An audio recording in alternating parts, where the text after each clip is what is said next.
Other than that, let's read. Adagio Dazzle Wants a Burrito by Soufriere. The afternoon sun shone brightly, almost harshly, on the tired main drag of Canterlotville's Palomino neighborhood.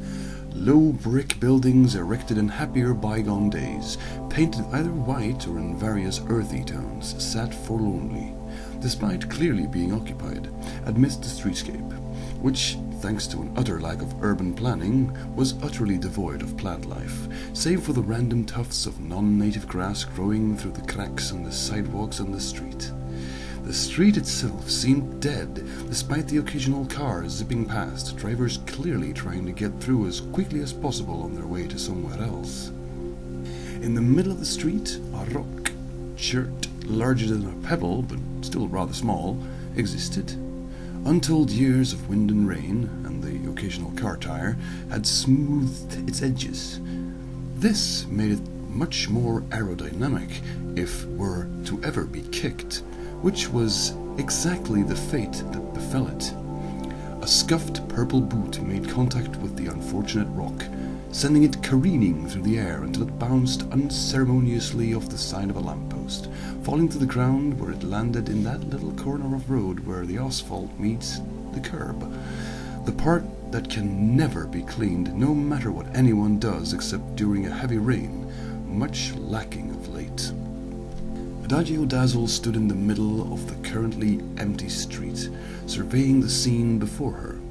She breathed a sigh of relief that rock she'd kicked had not flown through any of the myriad storefront windows.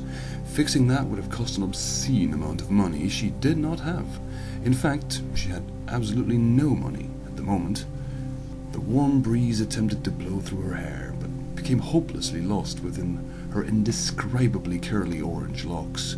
Her sisters called it the poof, a name she hated. Despite the sneers and jokes at its expense, and the various objects that occasionally became entangled in it, she took great pride in her hair. Indeed, after the loss of her melodious singing voice, the poof was about the only thing left that she could have any pride about. The gases in Adagio's digestive tract burbled audibly, vibrating her stomach and causing her to briefly clutch her midsection before recovering what poise she could. She cursed herself as she made her way onto the sidewalk just as a car sped by, its driver too engrossed with whatever app made the colorful digital fruits happen than in paying attention to the road. True, sister, preach it. Adagio observed the scene before her, a rundown yet popular small restaurant with garish neon "open" sign beckoned any and all comers. Writing on the window, as well as an awning out of her line of sight, read simply, "Big Beulah's Burrito Barn." A piece of copy paper taped on the door offered an early bird / after-school discount for seniors and students respectively. She grimaced as she saw her own reflection in the tinted window. The weeks since the disastrous literal Battle of the Bands had taken their toll on her. The poof was extremely unkempt, though a casual observer would have a difficult time noticing, save for the occasional twig or leaf caught in it.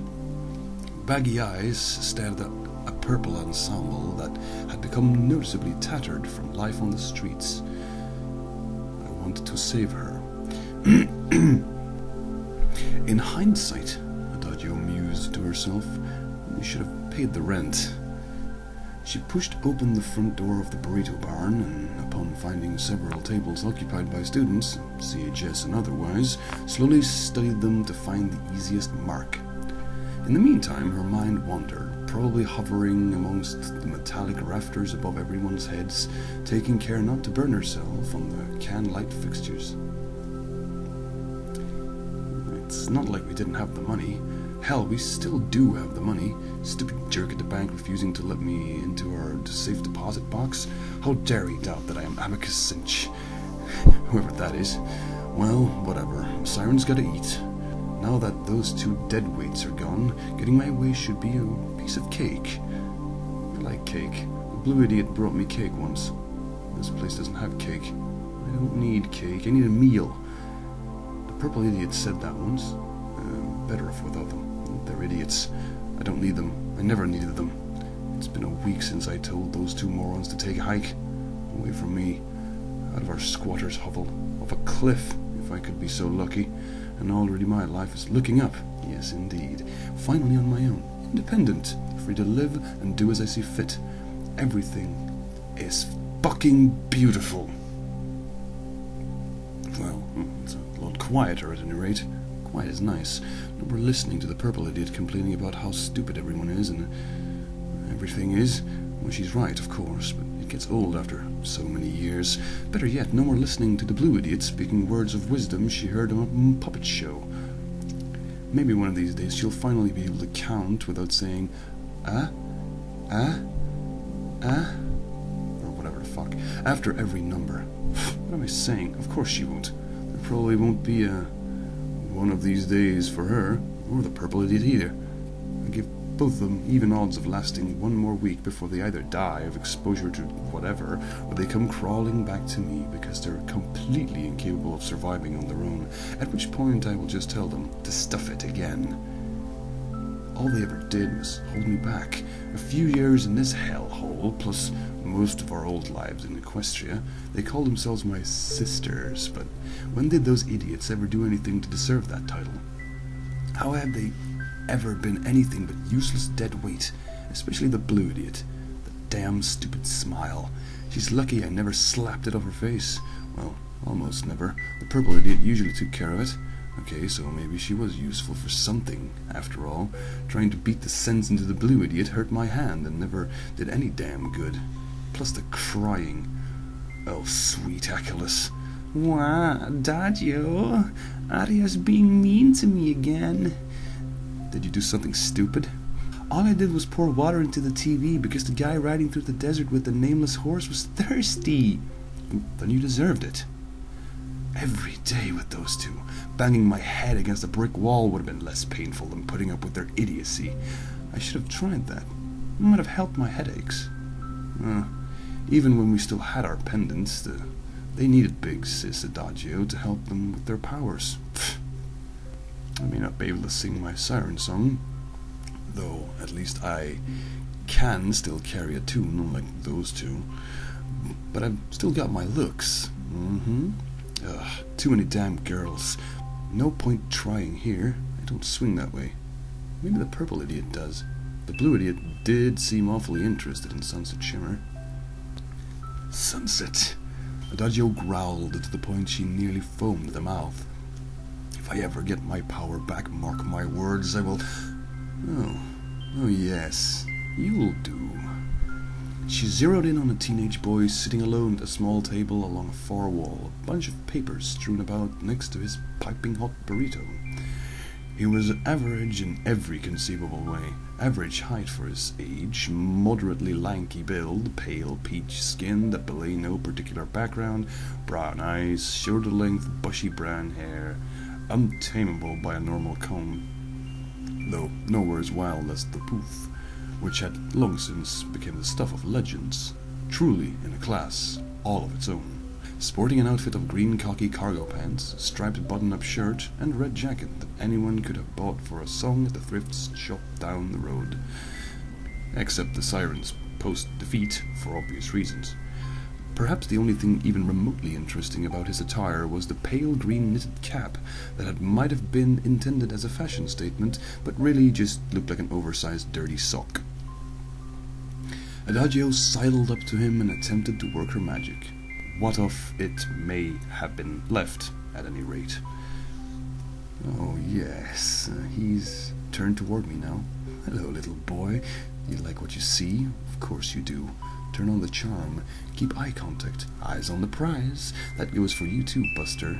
Sachet my hips. If you've got it, flaunt it, I say. Keep his attention. Bat my eyelashes. Sultry look. You want to me, don't you? But all I care about is that food next to you, and you're too stupid to realize it. Slight toss of the head. Sit down in his lap. Now I got you. Gaze into his eyes, and... what's with that frown? I'm pretty sure you're not one of those students I tried to enslave before, I think. So you have no reason not to fall for my charms, plebeian. Hold on, is that a chuckle? You're slowly tilting your head down, looking at... Adagio's eyes widened as she realized the boy's eyes had settled upon her breasts, or rather lack thereof. Of the many parts of her humanoid body, of which she was perhaps overly proud, her flat chest was not among them. Though she compensated for it by wearing outfits that focused attention on her rear end, of which she was very proud, she still often cursed the fact that Aria, and especially Sonata, ended up considerably more top-heavy. Also, Sunset. Well, yet another reason for Adagio to declare the ex-unicorn her eternal mortal enemy.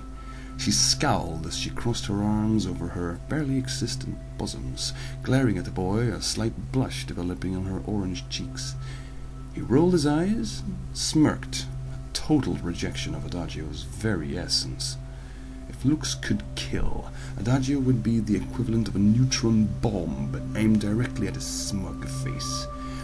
Frantically scanning her immediate surroundings for something, anything to lessen the sensation of embarrassment slowly spreading through her, radiating out from her core to the most distant of her capillaries, she discovered a disused yet mostly full squeeze bottle of Louis Z. Anise hot sauce. Haha, good one. Now with ghost peppers. On the table next over. Adagio always considered herself graceful, whether as a siren or a humanoid, and she proved it by moving in one fluid motion to grab the sauce bottle, pivot back to her original position while aiming the nozzle directly at the boy's face. It happened quickly enough that he was momentarily shocked, but that lasted only a second or two as Adagio, left eye twitching involuntarily, squeezed the bottle, launching a stream of sauce into his eyes and mouth, shifting her aim briefly to ensure his nose got its share of the experience as well. The effect was instantaneous. Everyone in the restaurant turned to see the boy's blood-curdling scream as he fell to his knees, tears streaming down his cheeks. Maybe someone should help him. Nah. Doing that would require getting up. That's just too much work.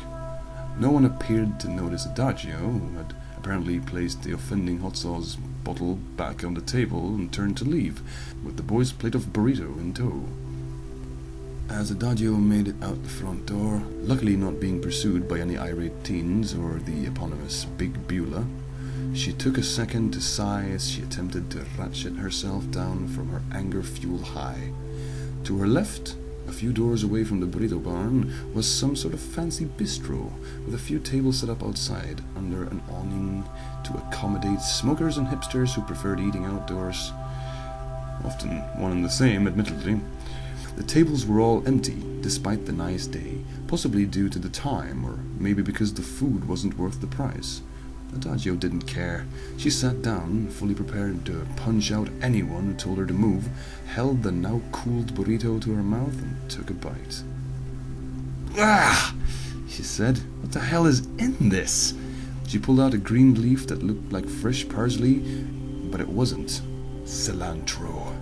Adagio had learned shortly after arriving in this universe that she was among the 10% of people whom the herb tastes absolutely vile, thanks to being hypersensitive to the smell of unsaturated aldehydes. Clearly, things had not improved after several years of being a humanoid.